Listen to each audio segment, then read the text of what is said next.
ஞானானந்தமயம் தேவன் நிர்மலஸ்படியாதம் ஆதாரம் சர்வ வித்யானாம் ஸ்ரீ லக்ஷ்மி ஐகிரிவா முகாஸ்ரீ.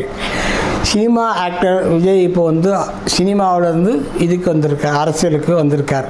அவரை பற்றி சில டீட்டெயில்ஸு சொல்லுவோம். அவர் 23 ஜூன் 74 அன்று பிறந்தார். அவர் பிறந்தது கடக லக்னத்தில். சந்திர தசையில் குரு புக்தி நடந்துருக்கு.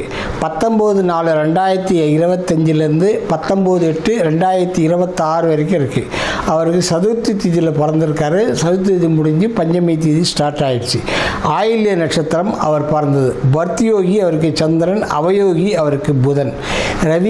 ரவிவாரம்னா சூரிய வாரம், அதில் பிறந்திருக்கார். ஸோ ஓகே, இதை நம்ம ஃபஸ்ட்டு இது பண்ணிட்டோம்.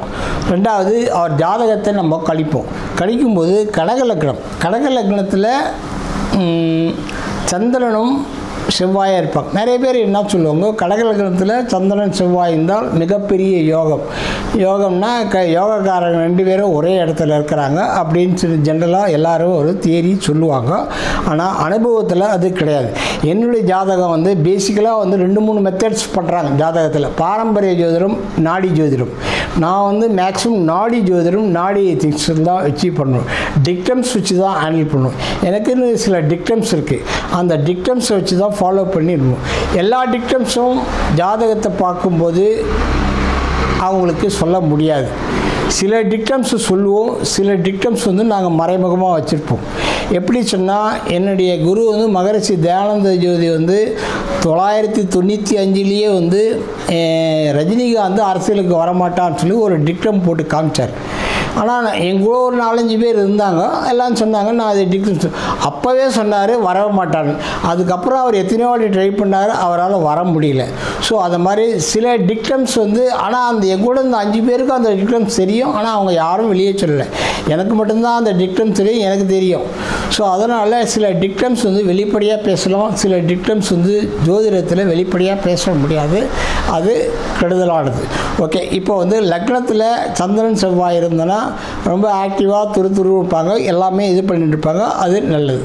இவருக்கு ரெண்டாவது ராகு 5ஆம் இடத்துல இருக்குது. ராகு 5ஆம் இடத்துல மாந்தியோடு சேர்ந்து இருக்குது. ஸோ ராகு விருச்சிக ராசியில் இருக்கக்கூடாது.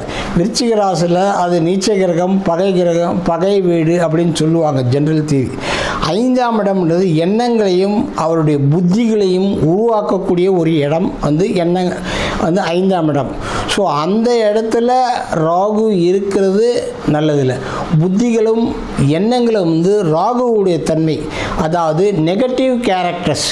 எல்லா விஷயத்திலும் ஒருத்தர்கிட்ட நாம் ஒருத்தர் வந்தார்னா அவர் நம்ம என்ன நல்லது செய்வார்னு நம்ம எதிர்பார்க்கலாம். அவரை நம்ம எப்படி கெடுக்க முடியும்னு சொல்லி நெகட்டிவாக திங்க் பண்ணுறது அவர்.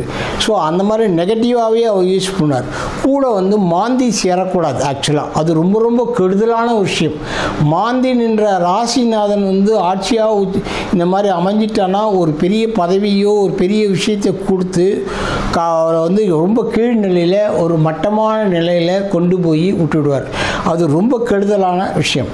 அதுக்கப்புறம் 8ஆம் இடத்துல குரு இருக்குது. ஜென்ரலாக அஷ்டமத்து குரு ஜென்ரலாக நல்லதில்லைன்னு ஜென்ரலாக சொல்லுவாங்க. அது ஓகே. இவங்களுக்கு என்னென்னா குரு பார்வை இருக்குது, எல்லாத்துக்கும் இருக்குது, அதனால் பிரச்சனை கிடையாது அப்படின்னு நினைப்பாங்க. குரு பார்வை இருக்குது கிடையாது. குரு கர்ம நட்சத்திரம் சொல்லி பூரட்டாதி நட்சத்திரம்னு இருக்குது. ஸோ பூரட்டாதி நட்சத்திரம் கர்ம நட்சத்திரம். இந்த கர்ம நட்சத்திரத்தில் ராகு இருந்தால் அந்த பலன்களை கெடு பலன்களாகத்தான் கொடுப்பார். குரு நல்ல பலன்களாக கொடுக்க மாட்டார். 11ல் சுக்கிரன் கேது முதல்ல இவருக்கு சதுர்த்தி இருந்தது. அதுக்கப்புறம் பஞ்சமி. சதுர்த்தி திதி இருக்கிற வரைக்கும் இவர் லேடிஸோட பழக்கங்கள் அதிகமாக இருக்கும். அது முடிஞ்சோன்னா அது சரியாக போயிடும். பஞ்சமி திதியெல்லாம் வந்துடுச்சு. அதால் இனிமேல் கொஞ்சம் கொஞ்சமாக அது குறைஞ்சிடும். ஸோ 12ஆம் இடத்துல தான் முக்கியமான ஒரு விஷயம் இவருக்கு இருக்குது. 12ஆம் இடம் எப்படின்னு சொன்னீங்கன்னா, சூரியன், சனி, புதன் 3 கிரகங்கள் இருக்குது. அந்த 3 கிரகங்கள் யாருடைய ஸ்டாரில் இருக்குதுன்னு சொன்னீங்கன்னா, திருவாதிரை நட்சத்திரத்தில் இருக்குது. இந்த 3 கிரகத்துக்கும் பார்வைகள் குரு பார்வை இருக்குது. ஆனால் அந்த குரு பார்வை கர்மா நட்சத்திரத்துலேருந்து குரு பார்க்குறதால முழு பலனை குரு கொடுக்கவே முடியாது. ஒன்று, சூரியனும் சனியும் ஒரு ஜாதகத்தில் இருந்தாங்கன்னா அவங்க வந்து government job, government related work, government சம்மந்தமான திங்ஸு இதுதான் எப்பவுமே ஹேண்டில் பண்ணுவாங்க. அது வந்து ஜென்ரலாக தேவை. இந்த 3 கிரகம் சூரியன், சனி, புதன், இந்த 3 கிரகத்தை பற்றி தான் நான் உங்களுக்கு நிறைய விஷயங்கள் சொல்ல போகிறேன். இதில் என்னன்னா 2 குடையவன் 7 குடையவன், 2 என்பது குடும்பம், 7 குடையவன் மனைவி. இவர்கள் வந்து திருவாதிரை நட்சத்திரத்தில் இருந்தாங்கன்னா இவர்களுக்கு விரோதியாக மாறுவார்கள். இவர்களுக்கு மறைமுக விரோதிகள், நேர்முக விரோதிகள் கிடையாது, அவங்க வந்து மறைமுக விரோதிகளாக மாறும். இவருடைய சொத்துக்கள் அத்தனையும் பறி போயிடும். இவருடைய இன்வெஸ்ட்மெண்ட்டு எல்லாமே எடுத்துருவாங்க. இவருக்கு வந்து ஒரு நம்பிக்கை துரோகி ஒருத்தர் இருப்பார். இவர் வந்து இப்போ அரசியலுக்கு வந்தாலும் சரி, இதில் இருந்து சினிமாவில் வந்து நம்பிக்கை துரோகி ஒருத்தர் இருப்பார். அவர் வந்து இவருக்கு எல்லா விதமான இவருக்கு வந்து கூடவே இருந்து எல்லா நல்லையும் செய்து இவர் வந்து எதிர் கேந்திரத்துக்கு விஷயங்களை பாஸ் பண்ணிகிட்டே இருப்பார். இதுதான் இது. ஏன்னா இவருக்கு தெரியாது. இவர் வந்து 5ல் ராகு இருந்து ராகுவோட மாந்தி இருக்கிறது ஒரு சாதாரண ஆளில் இவர் பயங்கரமான எவ்வளோ பெரிய ஆளையும் டேக் பண்ணக்கூடிய கெப்பாசிட்டி, எவ்வளோ பெரிய கிரிட்டிக்கல் ப்ராப்ளத்தையும் சால்வ் பண்ண கெப்பாசிட்டி, எவ்வளோ பெரிய இது உள்ள ஆள். ஆனால் ரொம்ப சாதாரண ஆளில் விஷத்தன்மை உள்ள ஆள் தான். ஆக்சுவலாக ராகுன்றது விஷம் இல்லையா? அவருடைய எண்ணங்கள் புத்திகள் அனைத்தும் விஷத்தன்மையாக தான் இருக்கும். அப்படித்தான் இருப்பார். அப்படியே ஏமாற்றக்கூடிய ஒரு ஆள் அவர் கூட இருப்பாங்க. அவங்க தான் வந்து இவருக்கு எல்லாமே பண்ணுவாங்க. சூரியன், சனி, புதன் இருக்கிறது ஜென்ரலாக நல்லதில்லை. நம்பிக்கை துரோகம் பண்ணி இவரை கூடிய நேரத்தில் இவரை வந்து காலவாரி விட்டுடுவாங்க, இவரை ஏமாற்றிடுவாங்க. ஒன்று, இவர் தேர்தலுக்கு பிறகு கோர்ட்டு கேஸு சண்டை சச்சரவுகள் எல்லாமே ஃபேஸ் பண்ணுவார். ரொம்ப பெரிய பிரச்சனைகள்லாம் அதிகமாக பண்ணுவார். ஜெயிலுக்கு போகிறதுக்கு வாய்ப்புகள் உண்டு. அதையும் உண்டு, நிறைய சான்சஸ் உண்டு. அதுக்கப்புறம் பரணி நட்சத்திரத்தில் சனி கிராஸ் பண்ணுவான். பரணி நட்சத்திரத்தில் சரிக்கும் போது இவர் மரணத்துக்கு சமமான கண்டம் ஏற்படும். சூசைட் மரணங்கள் ஏற்படுறதுக்கு வாய்ப்புகள் உண்டு. பரணி நட்சத்திரம் சனி போகும்போது தான் நடக்கும். இப்போ அதெல்லாம் ஒன்றுமே நடக்காது. அந்த நேரம் வந்து ரொம்ப கெடுதலான நேரம்.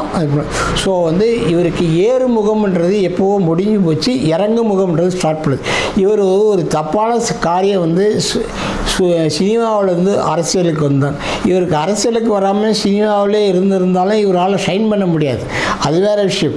இருந்தாலும் வச்சிருக்க சொத்தை காப்பாற்றிருக்கலாம், ஏதாவது பண்ணியிருக்கலாம். இவருக்கு கடைசி காலத்தில் அனுசரணையாக யாருமே இருக்க மாட்டார்கள், பெத்த தாய் தந்தை தவிர.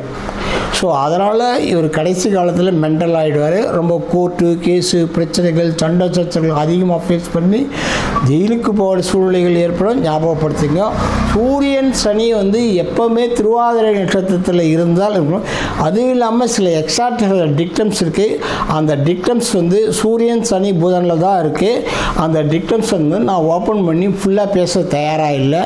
ஏன்னா அது வந்து சில கெட்ட விஷயங்களை ஏற்படுத்தி விடுன்ற பயத்தினால நான் அது பண்ணலை. ஜென்ரலாக சொல்லியிருக்கேன். அவருக்கு நேரம் சரியில்லை, வெரி பேட்.